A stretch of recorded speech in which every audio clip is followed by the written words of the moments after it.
नमस्कार मु professor doctor Chiranjan head of the department radiation oncology SUM Ultimate आपण मान स्वागत जनाऊँगी।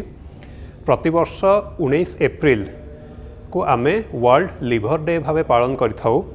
ए वर्षर थीम रहुची बा वार्ता रहुची कि फूड इज द मेडिसिन।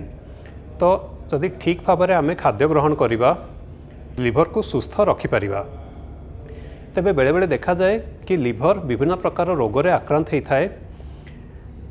सेहीपरि एक रोग होउछि कि लिवर रे ट्यूमर सृष्टि हवा आमे जाको मेडिकल लैंग्वेज रे कहू हेपाटोसेलुलर कार्सिनोमा।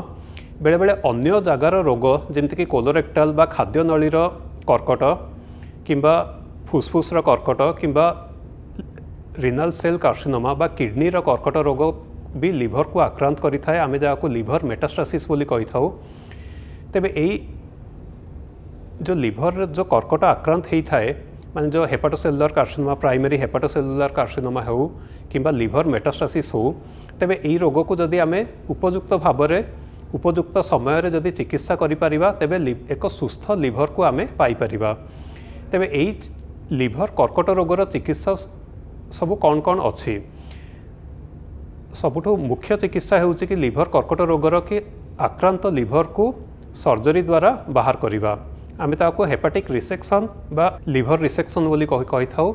बेले बेले एही लिवर रिसेक्शन बा हेपाटिक रिसेक्शन संभव हेई न थाए जदि लिवर फंक्शन जदि बिगिड़ी जिबार संभावना थाए किंबा रोगी अत्यधिक पतला होई थांदे किंबा रोगींकर अन्य कौनसी शारीरिक असुविधा थाए जेपरिक हृदय बा हार्ट जदि ठीक से काम कर नथिबो रोगी फिट न थांती तेबे अन्यान्य चिकित्सा मध्य प्रणाली मध्य उपलब्ध होता है जेपरिक रेडियो फ्रिक्वेंसी एब्लेशन थेरापी बा टेस माने trans arterial chemoembolisation therapy बा एबे नूतन भाव में खूब सफलतार सहित प्रयोग हो पारुवा स्टीरियोटैक्टिक बॉडी रेडिएशन थेरापी चिकित्सा बा एसबीआरटी बा सेबर माने स्टीरियोटैक्टिक एब्लेटिव बॉडी रेडियोथेरापी चिकित्सा।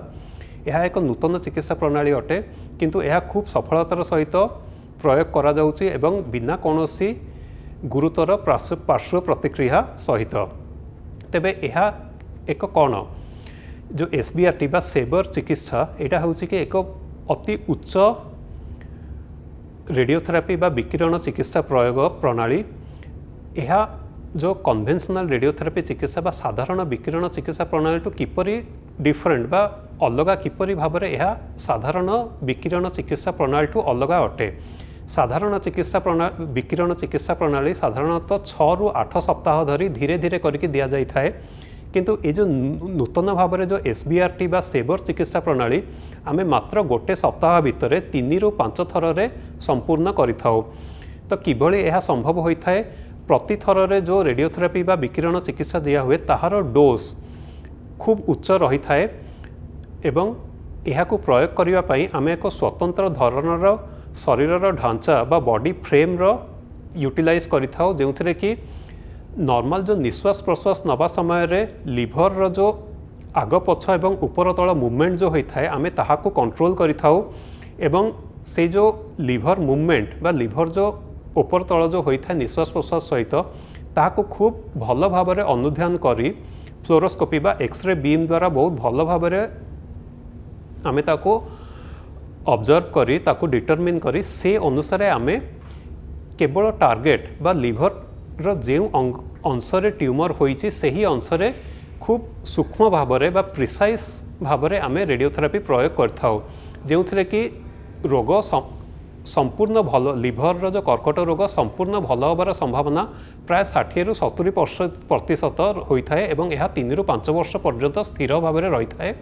यह लिवर अन्य भाग को यह माड़ी न था अन्य लिवर लोब्स जो अच्छी से लोब्स को यहाँ आक्रांत कर न था एवं रोगी एक चिकित्सा परवर्ती एक सुस्थ सुंदर एवं अर्थपूर्ण जीवन यापन करि रोगीर खाद्यपेय रोगीर हजम रे कौन प्रकार असुविधा हो न था। तेबे यह आमे विगत 2020 मसीह यही एसबीआरटी बा सेबर चिकित्सा आमे सम अल्टीमेट मेडिकेयर रे देई आसछु। बहुत जन रोगी यही सेबर बा एसबीआरटी लिवर ट्यूब चिकित्सा रे भल होइछंती एवं तांकर लिवर रे कौनसी गुरुतर पार्श्व प्रतिक्रिया होई नाही। तो उदाहरण भावे देखिले एबे जने रोगी अल्प वयस्क स्त्री लोक तांकर स्तन कर्कट होइथिला एवं कालक्रमे से स्तन कर्कट लिभर को आक्रांत करथिला। रोगींकर जेहेतु खाद्य हजम हबारे असुविधा हैला, पेट दरज हैला, तो आमे गोटे पेट सीटी स्कैन करी जानिया को पाइलु कि से लिभर रे एक अंश रे कर्कट रोग सृष्टि होइछि। आमे ताको छुंची परीक्षा बा बायोप्सी टेस्ट करी आमे कन्फर्म कलु एवं सर्जरी ओपिनियन नेलु। जेहेतु लिभर रे एक अंश को सर्जरी द्वारा बाहर करिया को पड़ी था, तो पेशेंट राजी हेले नाही। तो तेणुक आमे जो SBRT चिकित्सा बा स्टीरियोटैक्टिक बॉडी रेडियोथेरापी चिकित्सा आमे प्रयोग करथिलु। तांकर प्रथमे संपूर्ण बॉडी को एक भैक्लॉक बा वैक्यूम लॉकिंग सिस्टम रे आमे इमोबिलाइज करथिलु, जेमति कि चिकित्सा समय रे बॉडी टिके भी एपट सेपट हलिबनी बा मूवमेंट हबनी एवं proper fluoroscopic image guidance system माध्यम रे आमे चिकित्सा डेलीवर करथिलु।